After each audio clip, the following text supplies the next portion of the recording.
All right, guys, today we're going to be talking about what you should realistically expect whenever you live on a U.S. Navy aircraft carrier. Go ahead and leave a like and subscribe. Let's get right into it. All right, so the first thing that you're going to need to expect is the balance between work life is going to be a lot harder to maintain, especially whenever you're underway.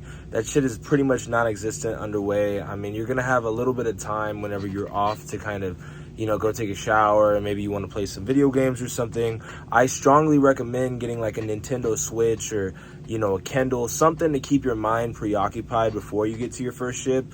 Also, I would say get like an old school MP3 player, just in case they ever make you like turn off your phones or anything, because that's always a possibility. But yeah, living on the ship is a little bit difficult because you're pretty much living at work, and so that can definitely be an annoyance for some people. So I would strongly advise, knowing that. But whenever you're in port, it's not that bad because you can leave. The only thing that sucks is like you'll leave and then you have to come back to the ship, and that's not always fun.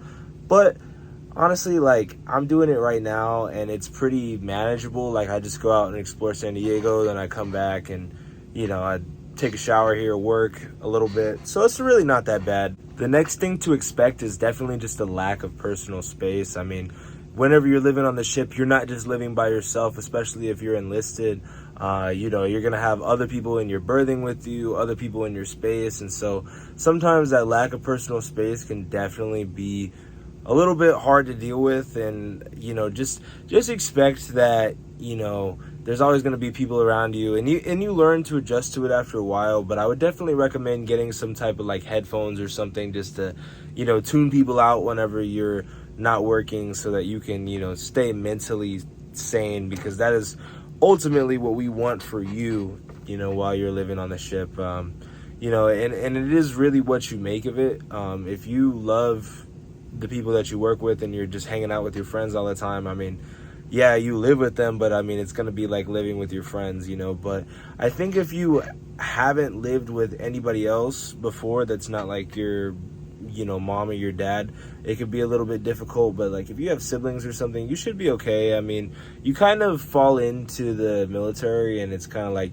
the people on your ship kind of become like a second family almost, because of how much you're around each other. I mean, a lot of the times you see these people more than you're going to see your actual family whenever you're on the boat. So, just having those like good relationships and trying to just build that up is super important.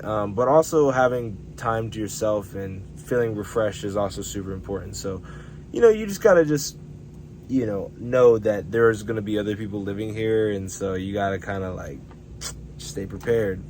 The next thing I would expect from living on the ship, and this is a big one, is just a lower quality of life. I mean, you're, not showering like communally like you are at boot camp. Like, you're not showering in the same, room as somebody where they can see you, but you are still showering in like the same area. So you get like a little stall and it's got a curtain, and that's where you're showering. But like, the water from another shower is going to go into your stall.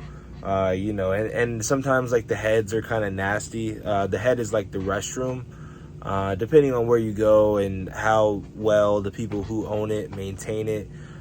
So that is a little bit of an annoyance sometimes. Also, like, I would definitely bring some like toilet paper or something just in case they run out. Definitely soaps, bring extra soaps, all that good stuff that you need to maintain your quality of life and your sanity. I would definitely get that.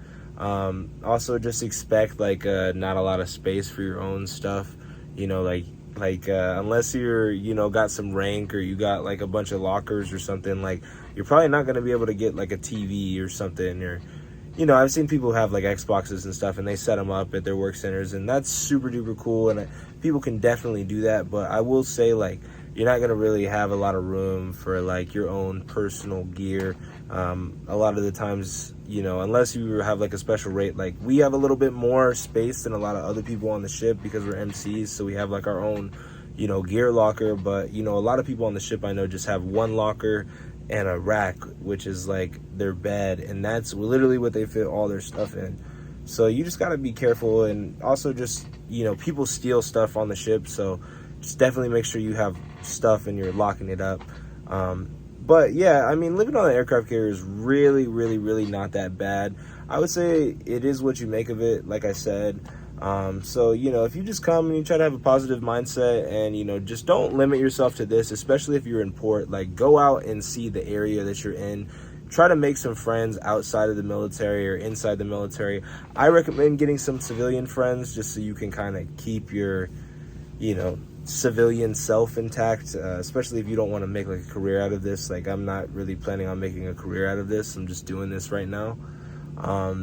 So having those civilian friends really helps, and the way to do that is to learn and go out and meet people, man. Like, don't just limit yourself to this ship, and I think you'll be okay. But that's going to be the end of this video. If you like what I had to say, go ahead and leave a like and subscribe. Also, if you disagreed, leave it in the comments. If you feel like I missed something out, go ahead and also put that in the comments.